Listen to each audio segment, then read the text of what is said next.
Shalom Bapak Ibu Saudara. Mari pagi hari ini kita menyatakan pujian, percaya pada Tuhan bukan karena melihat.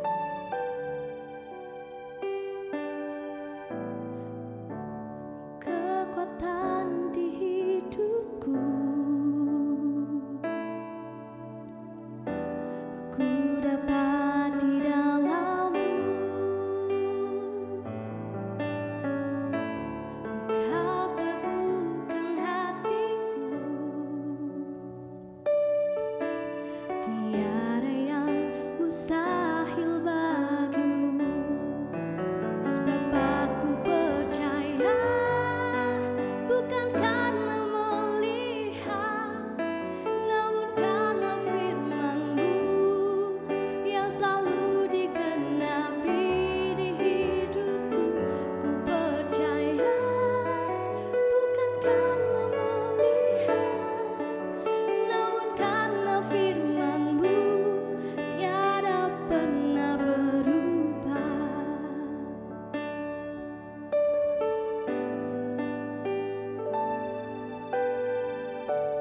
Kekuatan di hidupku,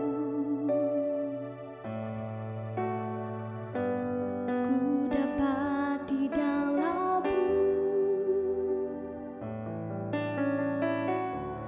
Kau teguhkan hatiku, tiada yang mustahil bagimu.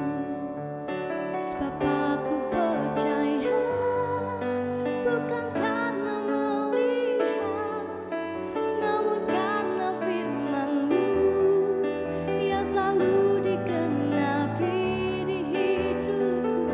Ku percaya bukan karena melihat, namun karena firman-Mu tiada pernah berubah. Sebab aku percaya bukan karena melihat, namun karena firman-Mu yang selalu digenapi di hidupku. Ku percaya bukan karena melihat, namun karena firman-Mu tiada pernah berubah. Namun karena firman-Mu tiada pernah berubah. Namun karena firman-Mu tiada pernah berubah. Kami percaya kuasa-Mu, Kau telah nyatakan. Kami pegang terus setiap janji-Mu Tuhan. Haleluya. Kami bersyukur atas kasih-Mu Tuhan. Haleluya. Kami percaya kuasa-Mu, kami percaya kuasa-Mu. Kau telah nyatakan memberi pertolongan. Haleluya. Yesus. Haleluya. Terima kasih Tuhan untuk pagi yang indah ini. Ajari setiap kami untuk percaya lebih lagi pada Tuhan. Sebentar Tuhan, kami mau siapkan hati kami, mau siapkan telinga kami untuk mendengarkan kebenaran firman Tuhan. Ajari setiap kami untuk kami dapat menjadi pelaku kebenaran firman-Mu. Di dalam satu nama Tuhan Yesus, haleluya. Amin. Shalom Bapak Ibu Saudara yang terkasih, selamat pagi. Bagaimana kabar Bapak Ibu sekalian? Saya ingin percaya setiap kita dalam perlindungan Tuhan, dalam kasih setia Tuhan. Amin. Puji Tuhan. Mari bersama-sama di pagi hari yang baik ini kita datang kepada Tuhan, kita mau bersama-sama belajar kebenaran firman Tuhan. Subtema di bulan Maret ini adalah menjangkau jiwa demi hormat kemuliaan nama Tuhan. Mari bersama-sama kita buka di dalam kitab Markus pasal 16 ayat yang ke-15 sampai dengan 18. Markus pasal 16 ayat yang ke-15 sampai dengan yang ke-18. Demikian firman Tuhan. Lalu ia berkata kepada mereka, pergilah ke seluruh dunia, beritakanlah Injil kepada segala makhluk. Siapa yang percaya dan dibaptis akan diselamatkan, tetapi siapa yang tidak percaya akan dihukum. Tanda-tanda ini akan menyertai orang-orang yang percaya.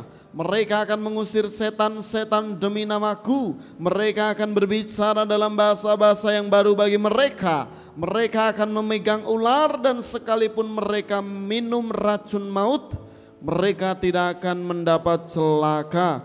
Mereka akan meletakkan tangannya atas orang sakit dan orang itu akan sembuh. Amin. Puji Tuhan. Sangat jelas sekali di dalam kitab Markus pasal yang ke-16 ayat yang ke-15 sampai dengan 18 ini adalah perintah amanat agung Tuhan Yesus sebelum naik ke surga. Tapi di dalam kitab Markus ini agak sedikit frontal, saudara ya, agak sedikit keras dalam menyampaikan amanat agung. Tuhan Yesus berkata, pergilah ke seluruh dunia, beritakanlah Injil kepada segala makhluk. Kata segala makhluk ini seringkali juga ada beberapa hamba Tuhan yang multi tafsir. Segala makhluk ini kadang hewan juga diinjili begitu saudara. Tapi kita tidak percaya itu, kita percaya tentu manusia yang berakal budi ya. Siapa yang percaya dan dibaptis akan diselamatkan, tetapi siapa yang tidak percaya akan dihukum. Begitu frontalnya perintah Tuhan disampaikan oleh Tuhan Yesus kepada umat-umatnya. Kenapa Tuhan Yesus berbicara seperti itu? Kalau kita lihat di dalam kitab Matius, di akhir kitab Matius, tentu tidak sefrontal ini saudara. Kenapa Markus mencatat demikian? Markus mencatat demikian.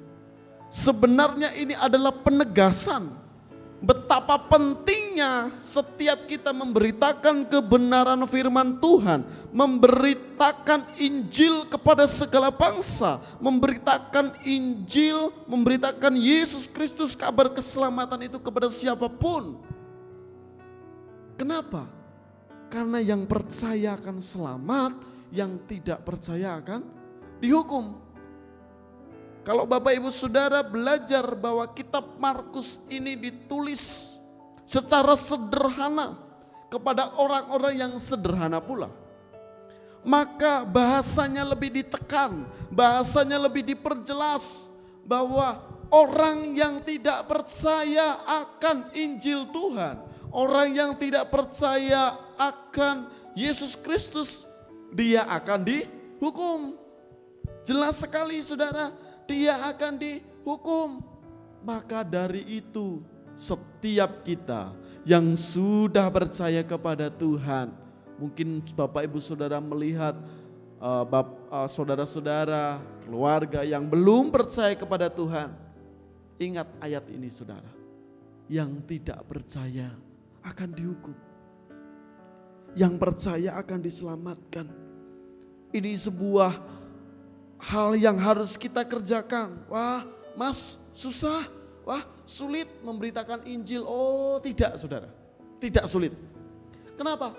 Karena dalam kitab Matius sangat jelas bahwa penyertaan Tuhan luar biasa bagi setiap kita yang mau pergi keluar untuk memberitakan Injilnya Kristus.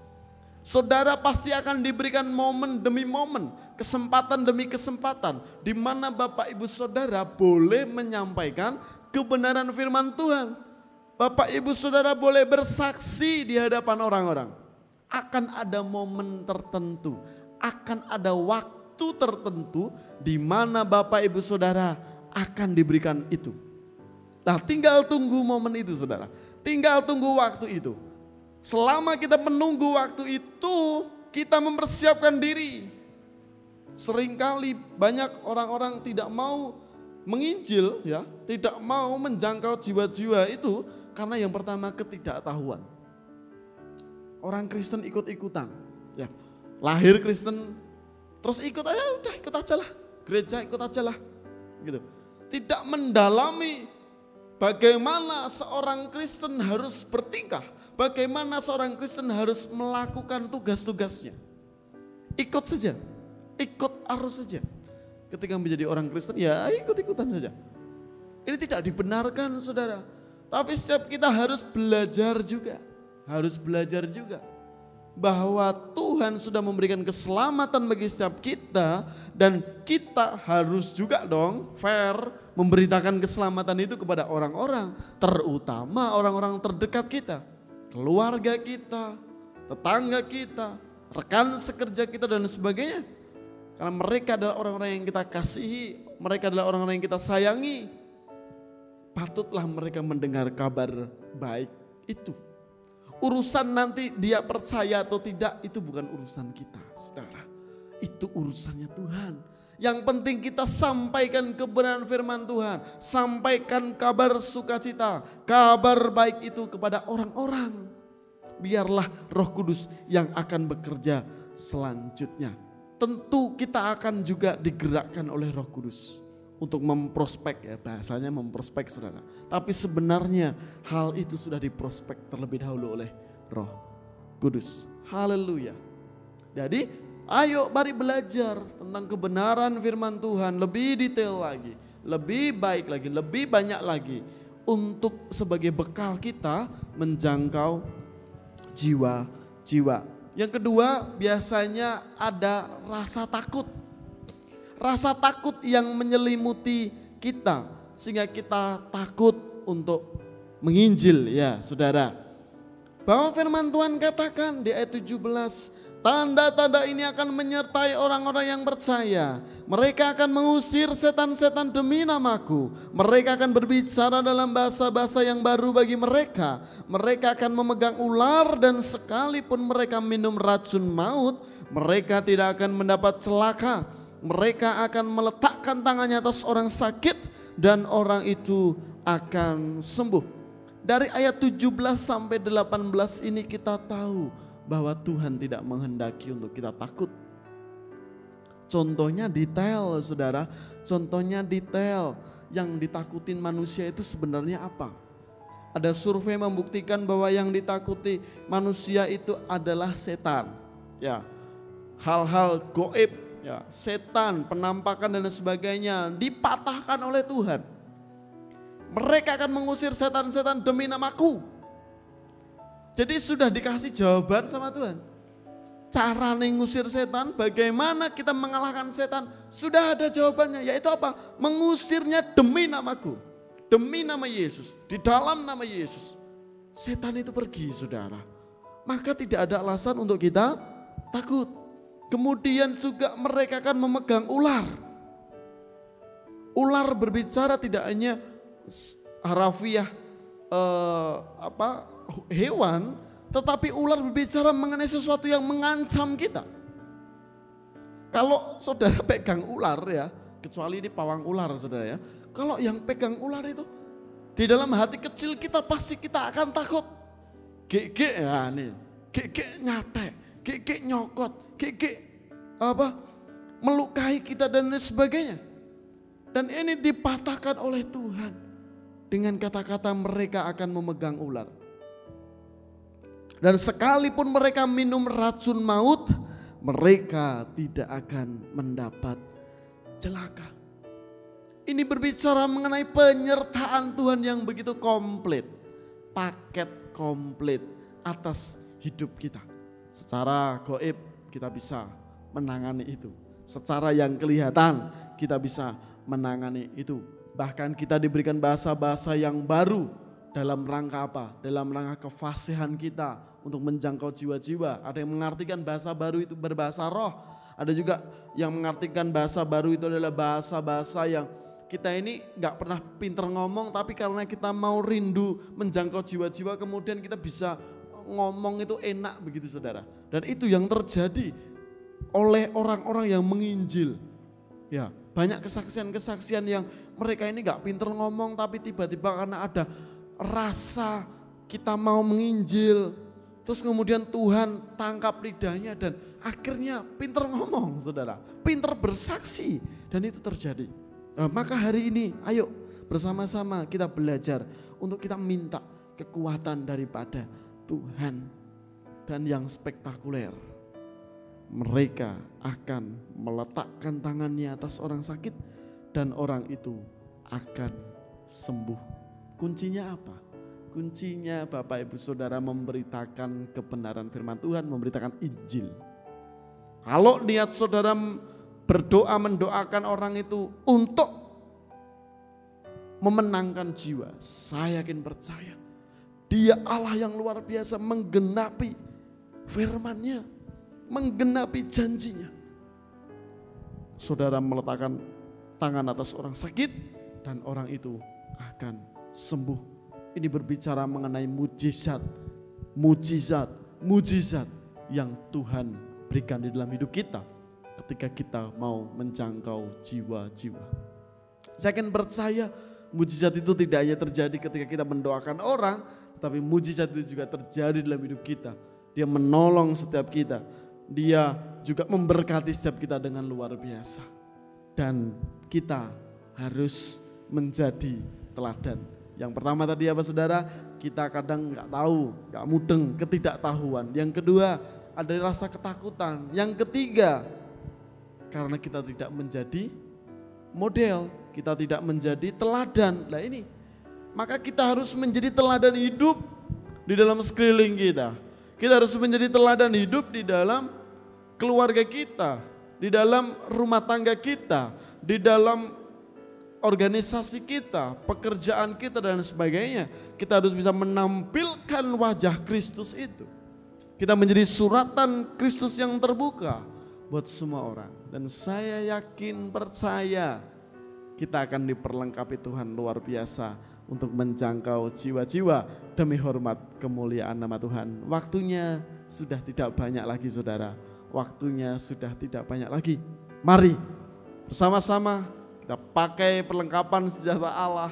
Kita turun, kita pergi memberitakan kebenaran firman Tuhan dengan apa yang kita miliki, dengan apa yang kita bisa. Pasti Tuhan akan memberkati setiap kita, Tuhan akan memimpin langkah kita, Tuhan akan memberikan mujizat demi mujizat bagi Bapak, Ibu, Saudara dan saya. Amin. Mari bersama-sama kita berdoa. Kami bersyukur dan berterima kasih ya Allah. Kebaikan-Mu, kasih setia-Mu luar biasa bagi setiap kami. Terima kasih buat anugerah-Mu Tuhan, kami boleh mendengarkan kebenaran firman-Mu yang mengingatkan bagi setiap kami untuk kami boleh menjangkau jiwa-jiwa demi hormat nama-Mu Tuhan. Bapa, berikan kekuatan bagi kami, berikan hikmat marifat sehingga kami boleh mengerjakan itu, kami boleh menjangkau jiwa-jiwa. Terima kasih Tuhan, terima kasih, berkati setiap sidang jemaat yang setia mengikuti doa pagi online ini. Tuhan berkati dengan luar biasa dalam nama Yesus. Haleluya. Amin.